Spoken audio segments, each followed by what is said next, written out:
We have the three grandchildren, Leon Crumpler with us. And Leon Crumpler was our ferry captain, and Leon Crumpler bought real estate in Punta Rassa from the Western Union in 1939. So they just know all these things about Punta Rassa, about the ferry rides and all. And first I would like to just introduce the grandchildren. And the grandchildren are Richard, and then we have Donna, and we have Sheila. So, and their spouses. So anyway, thank you all for being with us.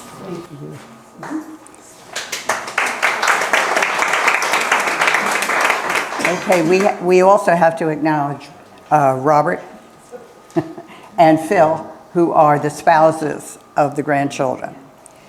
Richard and Robert will be doing most of the speaking. It's Roger. Roger, sorry.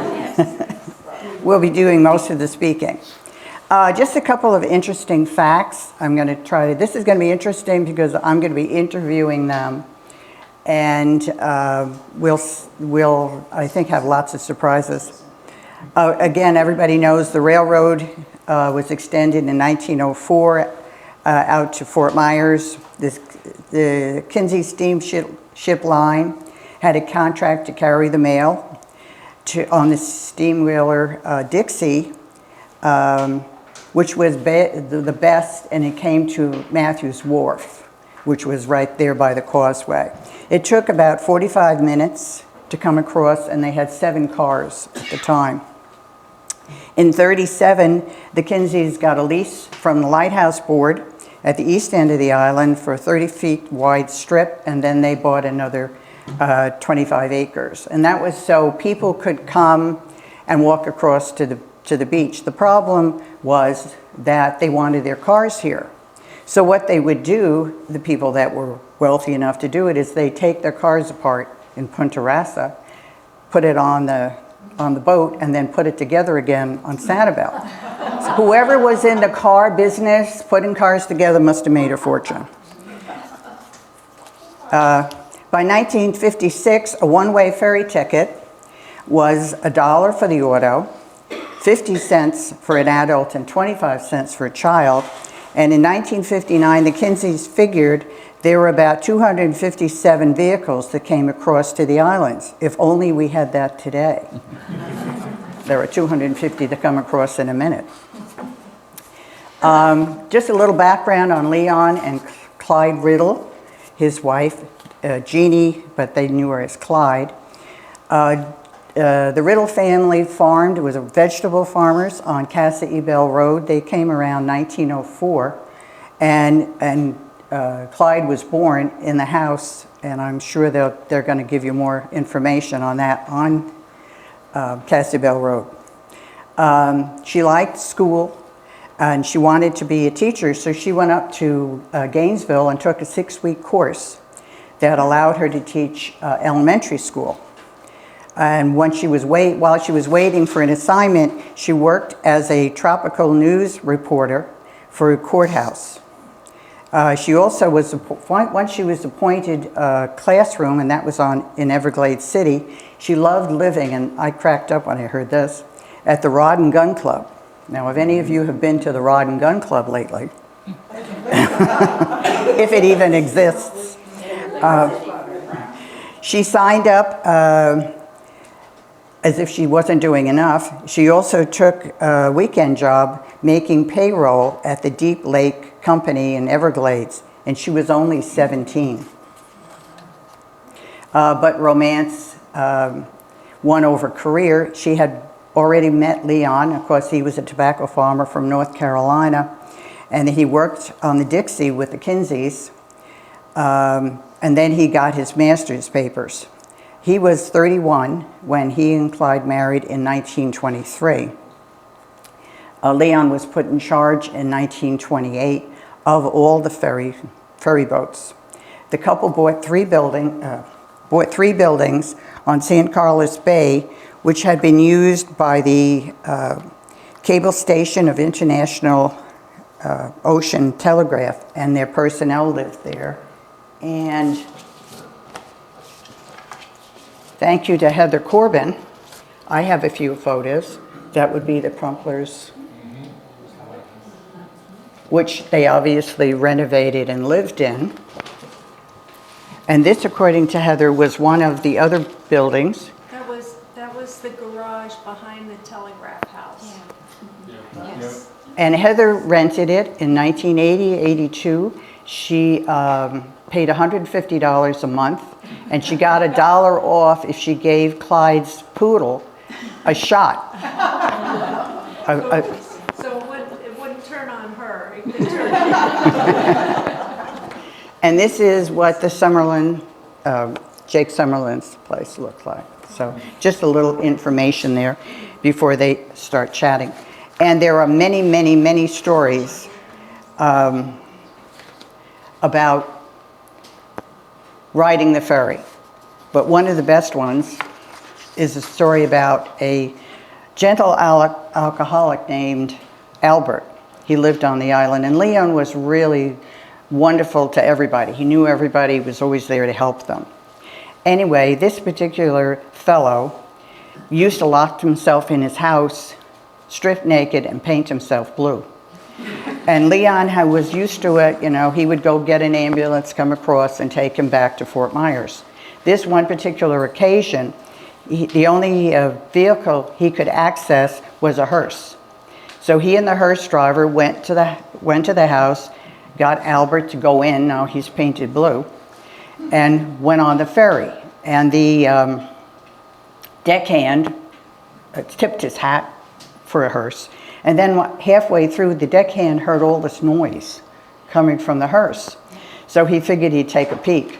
And he looked in, and all he saw was this blue face looking at him. And Crumpler said he just about dropped dead right on the spot. So I thought that was a pretty funny story. I am going to start with Roger. And I'm going to just let you go, Roger. Okay. Thank you very much for attending. And on top of those, we have a portrait here of the store that they had down at Punta Rassa. I don't know if everybody can see that or not. Here, Clyde ran the grocery store. Exactly.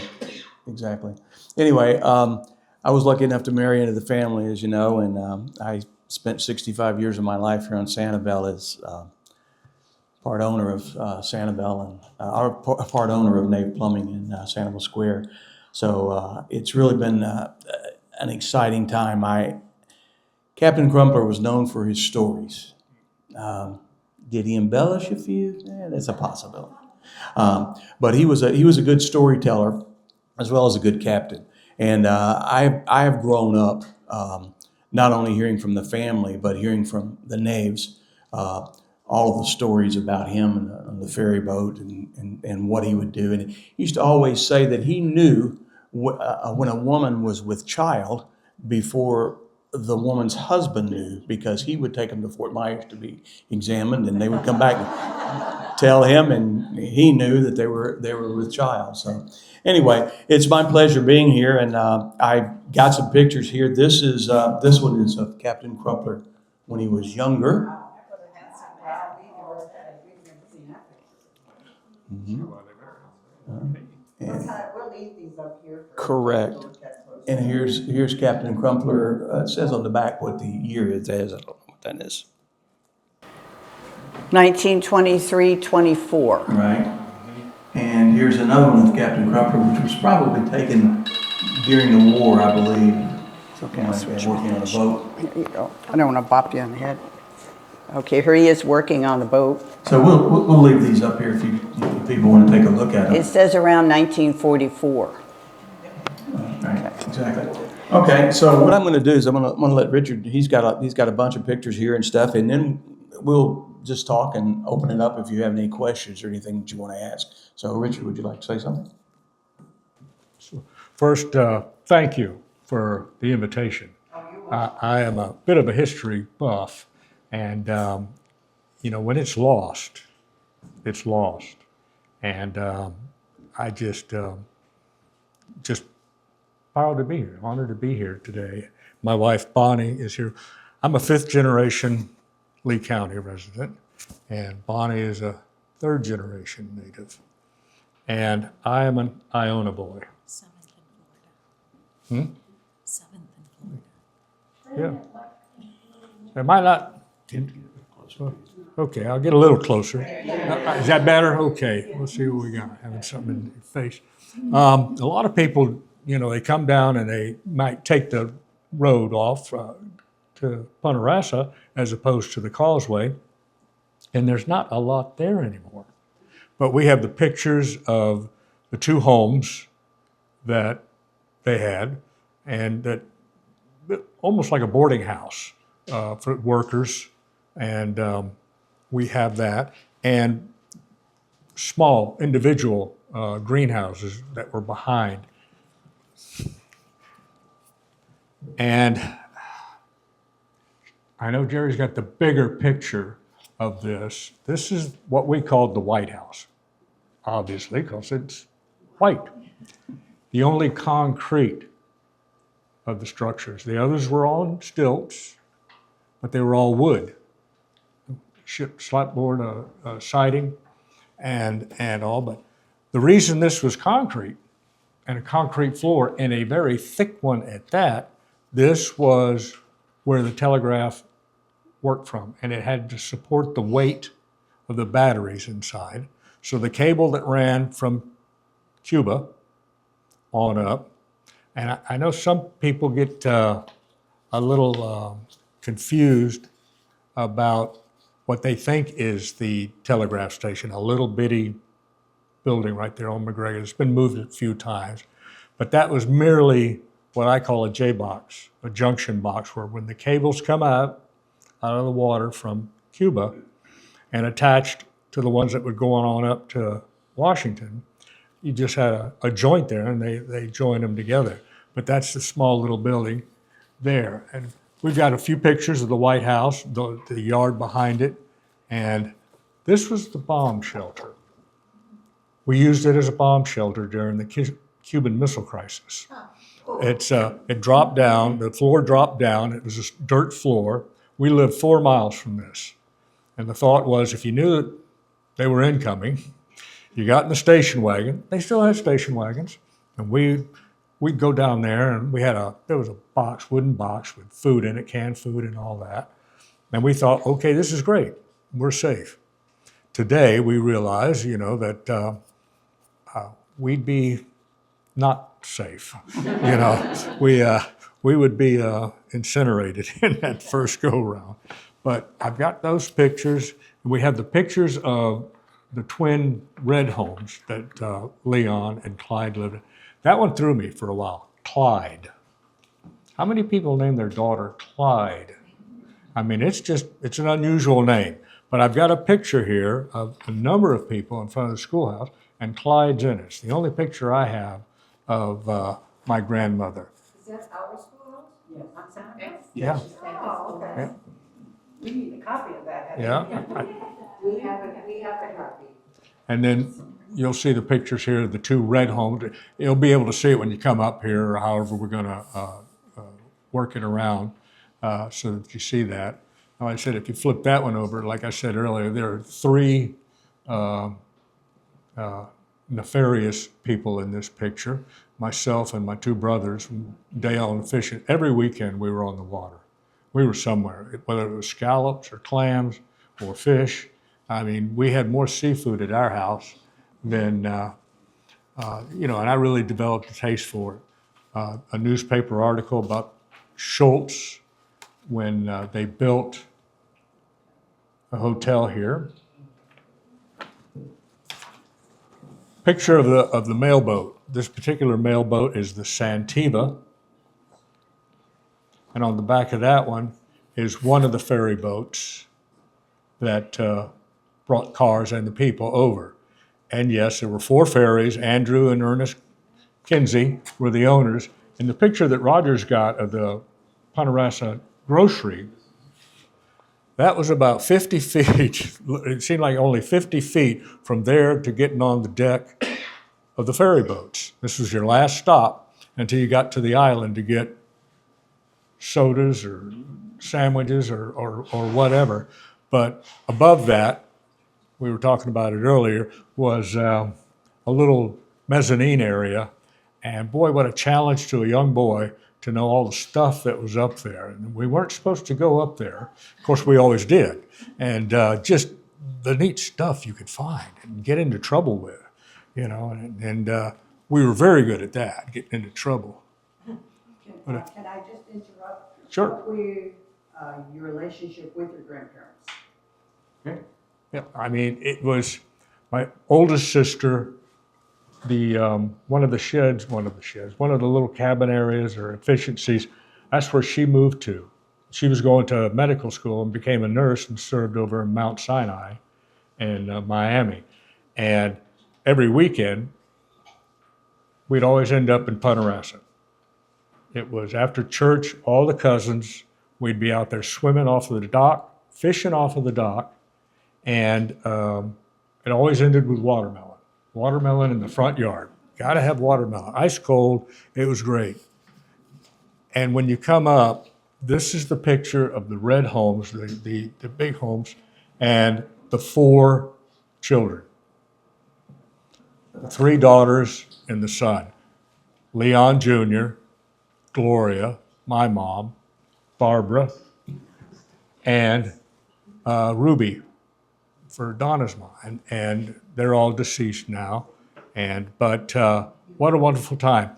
One of the things I learned, my mom was a sidearm caster and she loved to fish. But she didn't throw overhead, she threw off to the side. Do not get on her right side. You will have whatever lure she was using as your own hooked on the ear. I got hooked a couple of times, and you learn when you're walking the rocks that were right in front there what side to be on, because she could throw further than anybody. And I tell you the other thing she could do that she learned, cast net.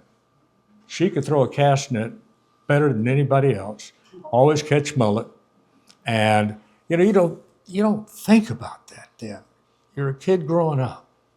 And now here we are. I'll be 73 this year.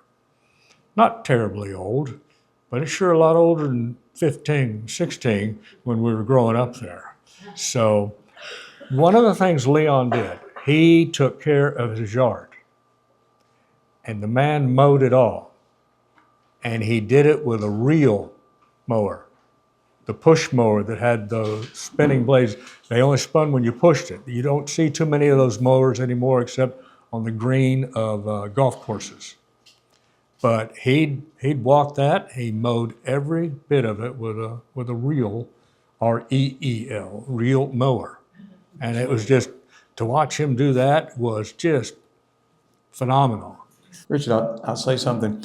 You're talking about the kids that growing up there. I know my wife Sheila has told me that her and Donna used to spend a lot of time out on the rocks and stuff at Punta Rassa, and I believe they call that, what do they call that?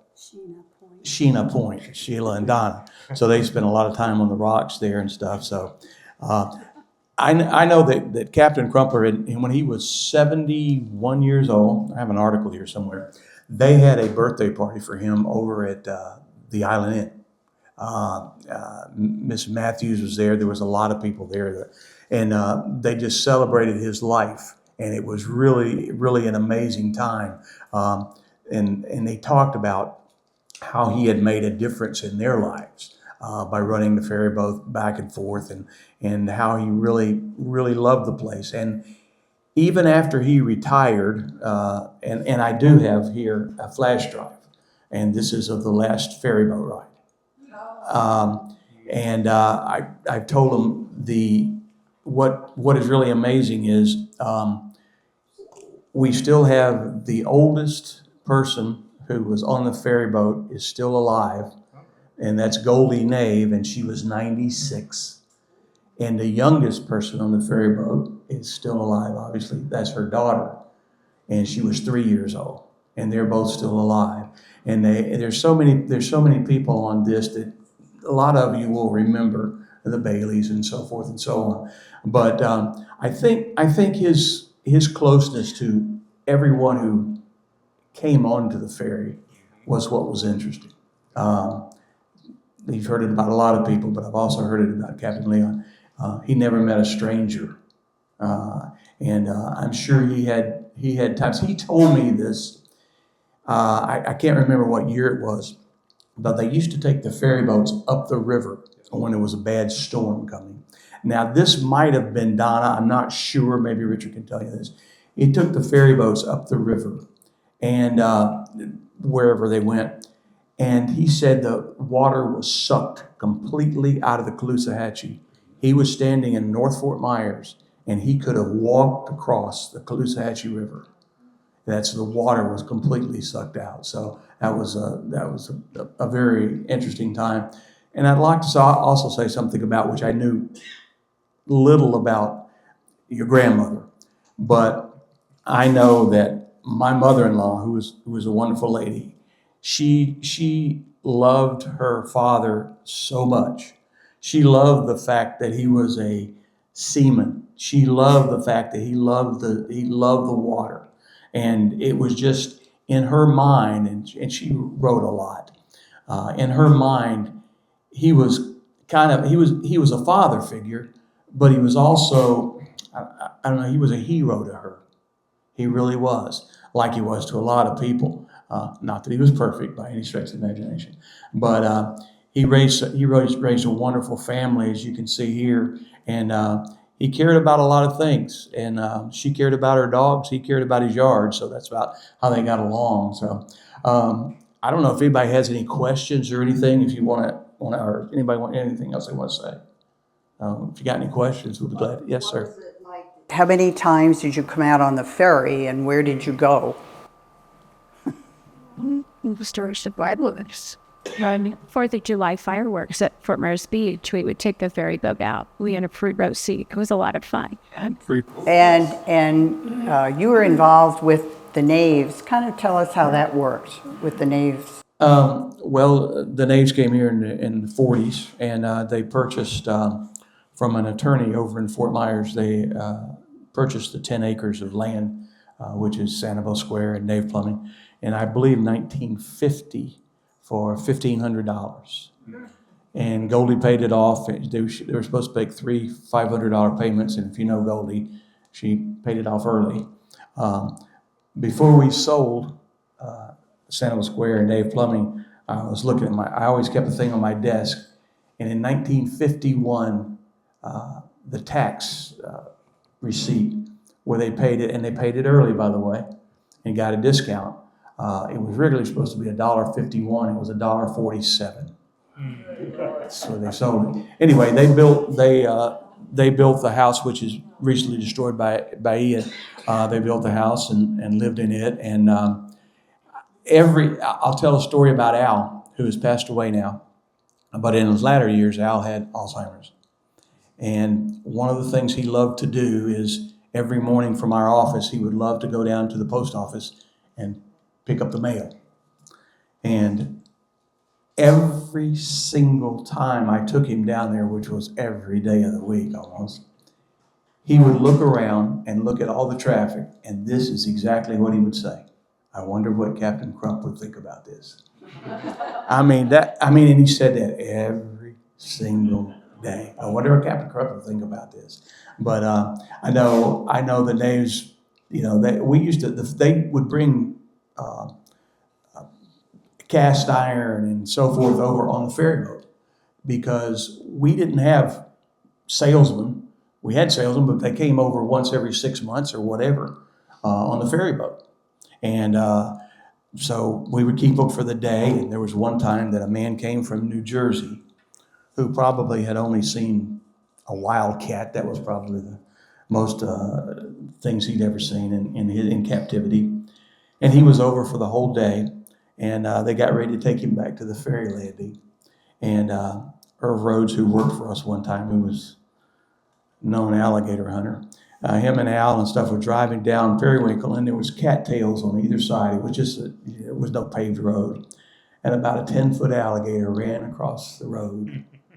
And they were in a Jeep, and Irv said to Al, stop. And he stopped, and Irv jumped off of the Jeep and into the cattails and on the back of the alligator.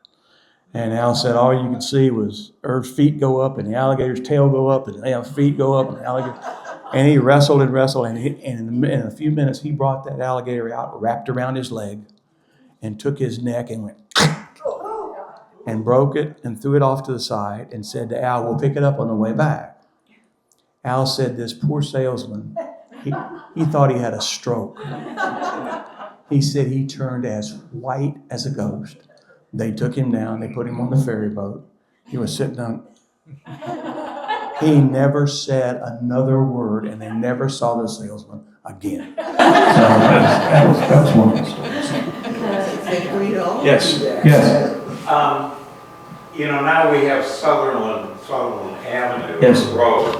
Back in those days, was Ponta Rasa kind of remote from the city of Sanibel? It was very remote and everything in between. To give you an idea, when Roger was on, things pop into your head. I was Cypress Lake Junior High School on Cypress Lake Drive, Cypress Lake Senior High School behind it. Rode the bus, school bus. Deep Lagoon, well, leaving Cypress Lake, Deep Lagoon, all the way down, picking up Town and River, all that, and then stopped. We were right there on McGregor, but sometimes we rode the bus all the way. But then Sanibel and Captiva, all the students from all those schools at one time, maybe half a bus load. Wow. I mean, that's all that was out here. And Naves and a family named Dormer, they rode the bus, and that's how I got to know them. And Youngquist, Harvey and Timmy Youngquist. One of the stories, he talked about the alligator. Only once do I remember someone launching their car off the ferry boat into the water on the Ponta Rasa side. They were fine, but the car is completely underwater. Well, okay, what are we going to do? Well, my neighbor were the Watsons, and George Watson had been a deep sea diver for the Navy in the war. The old suit and that screw-on big helmet they got, and all that. Still had all that. So he came down there and was going to take the cable for the from the wrecker to hook up to the car. So great. Now this is great. This is like Mayberry, RFD. I mean, people made picnic baskets, and they knew what day and what time they were going to get all this together, and it was quite a spectator event. George got help getting all this suit on, went down, got it all hooked up, no real problem or anything. He came up, and he was white as a ghost.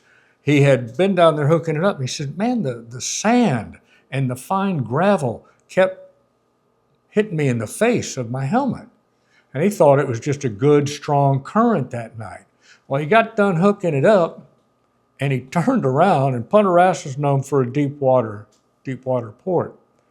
And it was one of those 500-600-pound Goliath grouper. Had been right behind him, kind of watching what was going on. You know, he said he turned around, and this thing, he says, if he'd have wanted to, he probably could have swallowed me. But that was our deal with big ones. And my dad said that one time they were on the ferry boat they were headed toward the Sanibel landing, and a shadow came alongside the ferry boat. It was bigger than the ferry boat, a lot bigger than the ferry boat. And they were all sitting up in the pilot house thinking, okay, you know, and they finally determined, of course, then everything was right here. We caught bluefish right here, mackerel without having to go offshore just in that pass. It was a whale shark and a good size one. So, you know, they're docile and everything. But when you're sitting up there in the wheelhouse looking down and this thing's bigger than your craft and you don't know what it is, you tend to thank everybody, you know, when you get to the other side and get tied up. But that was the two incidences that I remember of big fish. And, you know, it was just a great time to ride. I rode the ferry boat a few times at the afternoon. I did my homework on board the ship. And I know now why my dad was almost all deaf toward the end. The sound of that diesel motor, a steel-hulled ship, no soundproofing, and you had to go down to get to the engines to make sure everything was running and everything, just banging away on you, you know. And, you know, most of us are proud. We don't want to say we have to wear hearing aids. And I think I'm headed there. But, you know, he didn't want to wear hearing aids. So, you know, you just had to yell a little louder and everything was great. But, yeah, those are my two big fish stories. Yeah, you said that as the hurricanes were approaching, they took the boats upriver. And you said that do you remember which hurricane that Was it done? I think it was Donna. It was Donna. It was Donna. They ran the ferry boats up to the oxbows up on the river and tied them up. They survived just fine. And it sucked the water out. Well, Donna was a landfalling storm. It was just south of us. No hurricanes, it's counterclockwise wind. So it was pushing on the river along with lowered barometric pressure. Truly, you could, I mean, the mud was right there, you know, and just the channel. And, you know, and so what goes out has to come back. What And so happened when it came back? it was not like a tsunami. It was not a tidal. Because, you know, hurricanes are slow moving, even if they're quick. Of course, Ian just sat here on top of us and beat us to a pulp for a long time. But, you know, as it slowly moves off, then it slowly refills. It's, you know, I've seen those videos of tsunamis when they have an earthquake. Man, I don't ever want to be around that. I believe on this, well, this is a ferry boat ride, but the rest of it is 1960. We're gonna. And by the way, you can go on YouTube also and see this. And my son-in-law is going to put the rest of it. The rest of the videotape is of 1960 Hurricane Donna, before, after, and during, where Al Nave stood out on. We had a huge tower out front, and he stood there in the middle of the eye and filmed, and all the beaches and stuff, and afterwards. How much you gonna charge us for a copy? No, that's gonna be put on YouTube. It'll probably be there this afternoon. I don't know, but it'll probably be there. I don't think people realize. Richard was talking about, and Debbie will probably tell you a lot about this too. But the ferry used to wait on the kids. They went across. Chuck told me one time, and we went to Cyprus, and he told me never. And he was the only one that I know that went through junior high and senior high in the building, which is Cyprus. And he said they would pick up kids. Now, I never figured this out. They would pick them up out in front of, the natives up out in front of the shop, go all the way to Captiva and pick up some people and bring them back. Now, and instead of going all the way to Captiva and picking up those kids, anyway, and they would rush and get over to the ferry, and the ferry would take them to the other side, and then they would get in the bus and they would go. He said in all the time he was in school, never once was he on time for school. Never. And he said that was exactly the way it was, you know. So, but the kids, the funny thing is, and you'll see on this, there's quite a few kids that, and I think of it today, and of course they're kids now, they're my age, and they rode on that ferry boat, and if they could have only imagined what they were doing and what they were a part of. And it shows the old bridge, the old drawbridge type bridge going up and down. Shows that, and those kids were. And I told Debbie, I thought I saw Debbie on there, but Debbie says maybe not. I don't know. But there's I know Jimmy Jack was on there, and several of the people.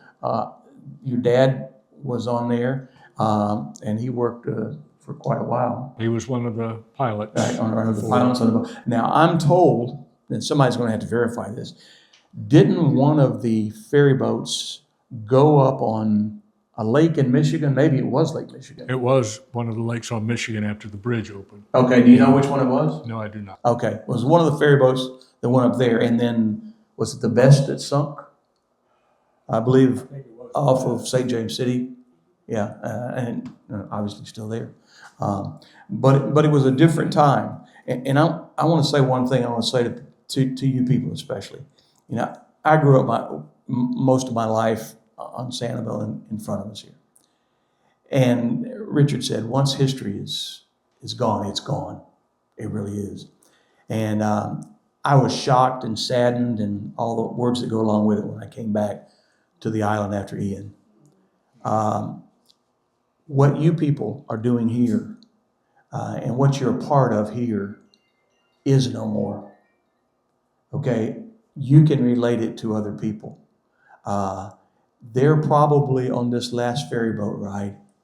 There's probably maybe 10 people that are still living that took that ride. And some of the kids who are my age. And so what you're doing is absolutely fantastic, because history has a way of changing itself. And if you, the ferry boat is such, I know people came into our shop for years, and they had been here for 10, 15, 20 years, and they considered themselves old-timers. And every single time, and Al, it would revert back to them talking about the ferry. They wanted to know all about the ferry. They wanted to know, how many boats there were, how the people came across, what happened. And he was, like I said, to his daughter, he was a hero. Captain Crumpler was a hero because he was her father, because he was such a man of the sea. I mean, old man in the sea, if you will. But he was such an important part of the history of this island. Something that I hope for the family and for you guys, that it will be preserved forever. And anytime we can do anything, I'm sure that we will be most happy, and we're certainly happy to be here today. So, yes, Debbie. I need to apologize. Oh, you're okay. Your family came to us about 10 years ago, I think, and they made a donation to us. Were any of you here at that time for that donation? Well, you can tell me exactly, and we had a small display for a while, and right now, this has gotten sidelined. But this, at one time, belonged to your family.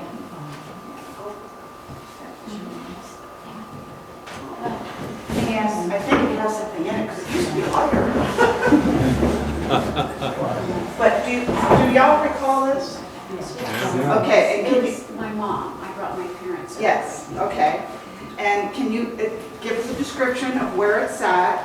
And to my understanding, it was a cash drawer that was used Down at the store. for the fairs, for the ferry boat fairs. And they would keep the money for the ferry in here in this cash drawer. So if you could just give us a little more information on this. I'm not sure who actually formed the table for it to go on to. I don't either. Oh. Well, no. The Watsons. Jeff? Was one of their relatives was a carpenter. Donna, Here, I don't know that because I'm just trying to ask. She's shy. I really don't know that much about it, but it was my mother and father that brought it over. Okay, so, But yes, it had at the store. right, it sat on the counter, I think, of the Ponderosa store. And this is where they kept the money, and this is how secure it was. And I was so thankful that you gave it to us, but I've only had a small display on it before. And with all the movings around of the hurricane and what have you, it's been relegated to this corner here. But we will have it on display again. Yeah, maybe we should put it in with the ferry. Put it with the ferry display. We have a ferry display. Display over there with the ferry. Yeah. Right. It just has to be properly identified as the cash box that sat on the counter of the grocery store. What sat next to it? Do you know or do you remember? Well, the table was new, I think. I think this was actually on the cash counter Right. for the grocery store. And we could have this sitting there with a picture of the postcard at the front of the store, because that's such a good picture, color picture of the store. But I want to thank you for giving it to us, and it's not forgotten. We're going to have to re-display it in Bailey's store. There'll be That's a a great place. idea. It'll be great, Yes. yeah. Thank you. And it's really good. Take the Coca-Cola cans next to it. Yeah, One second, I was going to say, we have at our house, in our bedroom, we have, and I'm sure a lot of you've seen, remember Tom's Peanuts? We have the glass jar, Tom's Peanuts, that sat in the grocery store over there. And we also have in my office, we have, being the shell fair was just this weekend, we have a shell table that my father-in-law made for My grandmother. for Clyde, and it's a bunch of shells. I don't remember what year that was. That was in the '60s, I believe. Yeah, and we have a thing of the shell fair. So. Have you all visited the Bailey store? I have, yes. So. Yeah, I took them on a tour. I don't think some of them have gone. Yeah, They've been- yes, Richard, Well, I just remember one time, it been me about 10 years, well, it was 5 years or so before Francis passed away, and we were sitting here talking, and we got on the topic of the ferry and how the ferry, where they'd have emergencies over here, and all of a sudden they'd have to call your grandfather and see if he could bring the ferry because they had to get somebody off or whatever that way. Yeah, and some people can help like this. Debbie can. I think that at one time there was one telephone on the island, and it was down by the ferry land. And Goldie used to tell me that she had to call in orders, and she would go down there, and as it would have it, a man would be on the line, and he would be selling stock. And she said he was on the phone for, and she was sitting there going, all right, it's going to be 5 o'clock, they're going to close. But he would be sitting there selling stock. But and I don't know how many, there was quite a few. There were so many celebrities or whatever, Thomas Edison, Henry Ford, I don't know, that rode the ferry. Yep. And it was an exciting time for them. So can you imagine Thomas Edison getting excited about riding the ferry? But he did. And he really loved it. Phil, would you like to say anything? No. They're all shy. You talked about the shell display. My youngest sister lives in Northwest Georgia now. And in her house, she has the case that came from Mom of shells that they collected and displayed and all that. And I remark about it every time I drive up there to visit.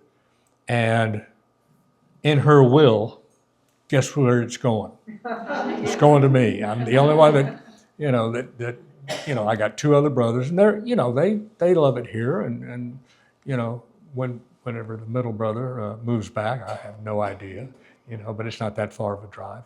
But yeah, Laura remembers every bit of it. Working as a waitress at the old Bill Davis's Hickory Barbecue on your way down to Punta Rassa. There's just so much history. Are you writing any of this down? A lot of it's already written down. It just needs to be in one place. When Wismar was, and we were the capital of gladiolas. Nobody else made more gladiolas, grew more gladiolas than Iona did, and the farms that we had there. And now I was wanting to drive around. Bonnie and a friend of ours went with me, taking pictures of old Iona, and there's nothing left. It's all the guardhouse at the gated community, and it's like, wait a minute, this used to be where they farmed eggplant and zucchini, and the Kelly brothers had potatoes. That's all gone, and it's been gone, and it's not coming back. The only thing left over there is the old schoolhouse where Sheila's mom went, built in 1924? 22. 22. Sitting there in Iona, which is the Iona schoolhouse, which is, I think, the Roberts home now. But that's about the only thing left of that. So it's amazing. And I don't know, is there anybody in here that, by any chance, other than Debbie, that ever rode on the ferry? Oh, yeah. There you go. There you go. Yeah. What was the last year? Pardon me, 1963. 1963. And when it closed down, the first trip over on the new bridge, Captain Leon was like the headmaster. He was in the first car that came over, and you all know this, but most of the people, not most of the people, but a large portion of the people, Francis Bailey, the Nays and stuff, were dead set against. I have in my possession somewhere all of the legal papers that went all the way to the Supreme Court to have the bridge stopped. Yes, I have those. Goldie's given them to me through the years, and it's from the very start all the way up, and it's amazing. People just, they wanted. I think somebody said there was 500 people on the island when the bridge was finished. But and I talked to Captain Crumpler a lot. When I say a lot, we used to go out there on Sunday afternoons. We would end up in a football game in the backyard or something, and we'd sit down and talk because he knew the names. I never one single time, and maybe somebody else has a different experience. He was never angry that the ferry boats were. He kind of looked at it as progress, I guess. He spent so many hours after he retired every single day walking from the house down to the toll plaza and talking to all of the toll people. He knew them all. And I just don't, did you ever see any hostility about, no? I mean, he was fine with it. He was fine with it. Yes, ma'am. He was, when he passed away, he was 77. When he 60, 70, I think he was 63, 63, 64, something like that. Yes, ma'am. He probably had it with everything though by that time, dealing with people and everything. Listen, there were people that rode the ferry boat that weren't, a lot of people that came to Sanibel and then were different. So, yes, ma'am. Oh, is it true that the Crumpler family donated the lighting for the toll plaza, and the only time that the Crumplers went across the causeway for free was that first trip? In answer to your second question, yes, I'm sure they had to pay, but not to the best of my ability. No, they did not own that. Now, Sheila's grandmother and Captain Crumpler's wife, her family, the Riddles, owned a good portion of Sanibel. As a matter of fact, something I've been told, and I can verify this, I believe at one time they were the largest private landowners on Sanibel. I've seen various pictures and stuff of the places that they own, and during the 30-something hurricane and stuff, they tried to farm for a couple of years after that, and it wiped the salt water, wiped it out, and they just left it. They just left it. They did donate the place that the school was on. Yeah, they donated all that, but no, I don't think they donated this.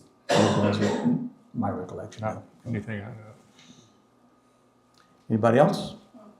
I will say something. You asked if anybody was if anybody was putting anything down. Roger has been working on a book, and he proclaims that he has one chapter left, and he just can't get done.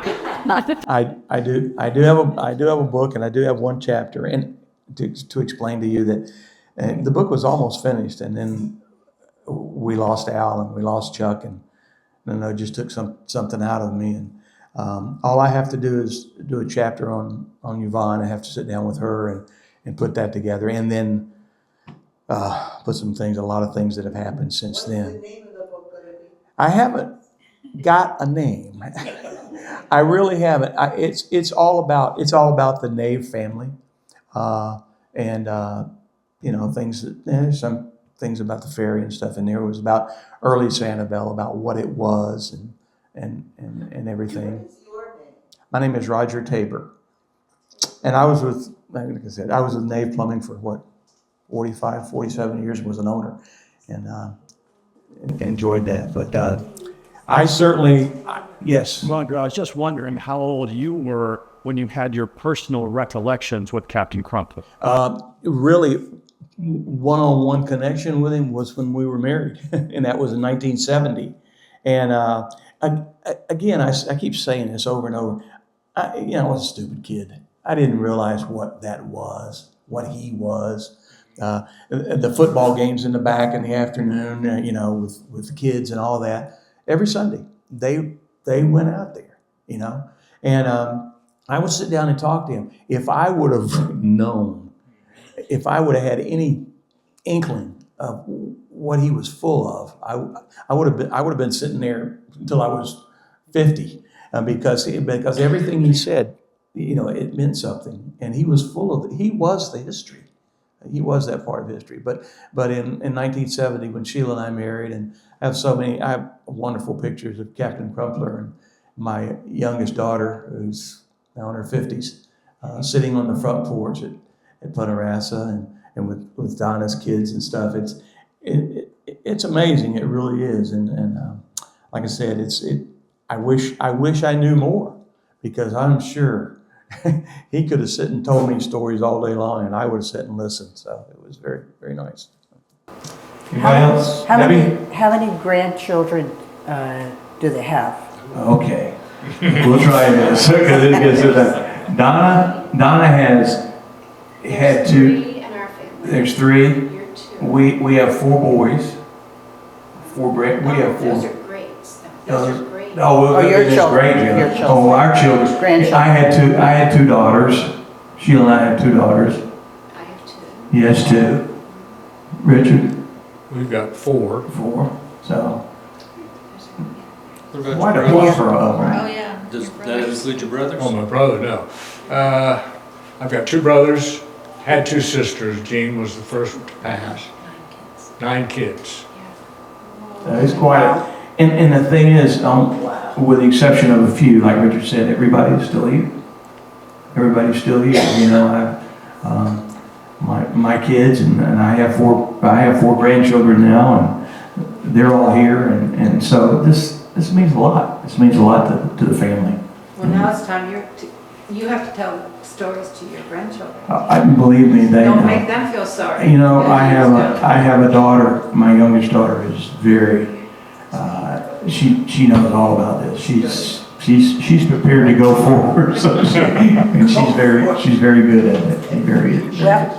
Well, we want to thank you for coming. We don't want to keep you too long. We're hoping that a lot of the material that you have, I guess we can have at the library, that we have our hands on it too, to give it back to you. There's all kinds of newspaper articles that you've saved. And again, thank you, and thank you, Donna and Phil, who, as things would have it, we know each other from Wolf Laurel, and we happen to be sitting across the table from each other going out to dinner, and she said, Sanibel, you know, my grandfather was the ferry boat captain, and that was in 20, and I said, oh, we got to sign you up, and of course we all know what happened in 20, but she came forward, so thank you very much for being here. We really appreciate it.